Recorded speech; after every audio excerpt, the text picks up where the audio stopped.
Hey guys, welcome to another episode of Bible Q&A.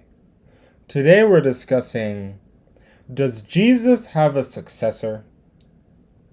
In 632, after Mohammed passed away, Muslims disagreed on who should succeed him.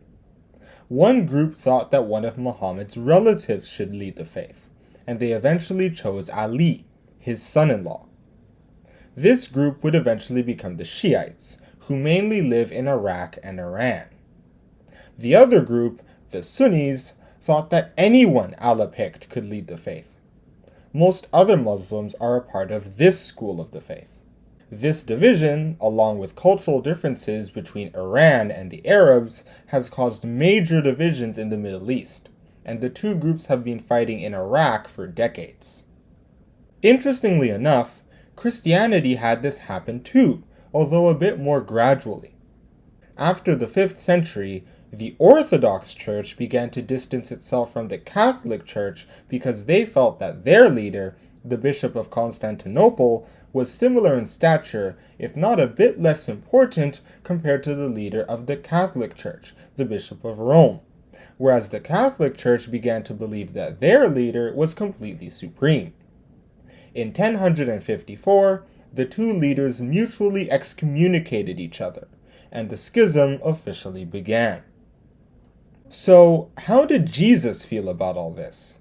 What would have been his opinion if, like the Shiites, a Christian group made one of Jesus' relatives the leader of the church? Did he believe that the church had a supreme human leader, like the Catholics decreed? Did Jesus pass his authority to anyone else? Well, first off, we have to make clear that Jesus is still the church's head. As it was said in Ephesians, "And God hath put all things under his feet, and gave him to be the head over all things to the church." Ephesians chapter 1, verse 22. Just because Jesus is in heaven doesn't mean he can't run things on earth. When he told Peter that upon this rock I will build my church, he was not referring to Peter, as the Catholics claim. He was talking about Peter's earlier statement, where he identified that Jesus was the Christ. This statement, obviously, would be the foundation on which Christianity would be built. As it was said in Acts, "This is the stone which was set at naught of you builders, which has become the head of the corner." Acts chapter 4, verse 11.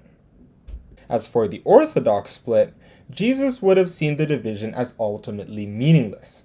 It was just a political schism. The political division between the Western Roman Empire and the Eastern Roman Empire, or the Byzantine Empire, created a denominational division that had no real root in Scripture. And in the end, it doesn't matter who leads the church on earth, as long as the church is true.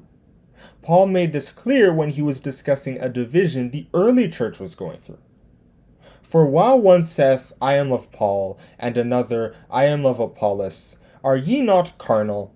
Now he that planteth and he that watereth are one, and every man shall receive his own reward according to his own labor." 1 Corinthians chapter 3, verses 4 and 8. Verse 4 shows that all religious divisions ultimately come from political or secular disputes, because the religion itself dictates that it cannot be divided. "There is one body and one Spirit, even as ye are called in one hope of your calling. One Lord, one faith, one baptism." Ephesians chapter 4, verses 4 to 5. Verse 8, on the other hand, shows us that if we really want to know who the best bishop is, all we need to do is examine what they preach according to the Holy Bible. If what they say is accurate, then they are an important part of the church organization, even if they don't have a respected title or office. In a similar fashion, if what they say is inaccurate, then they aren't a part of the church at all, even if a physical denomination has appointed them as their leader. Therefore, let's stop fighting over which bishop has the most authority, or which denomination is the best, because the Bible resolved that debate thousands of years ago. As it was said in 1 Corinthians, "For other foundation can no man lay than that is laid, which is Jesus Christ." 1 Corinthians chapter 3, verse 11. All we have to do to determine which pastor is the most important is to simply compare what they preach to the scriptures. As it was said in 1 John, "Beloved, believe not every spirit, but try the spirits whether they are of God, because many false prophets are gone out into the world." 1 John chapter 4, verse 1. It is only with this examination that we can actually determine which churches are true and which are not. And that is where I'm going to stop with this Bible Q&A. Does Jesus have a successor? Not really. He's still ruling the church in heaven, and the identity of whoever is managing certain affairs on earth isn't based on any political dynasties or titles. Thank you for listening! Don't forget to like and subscribe.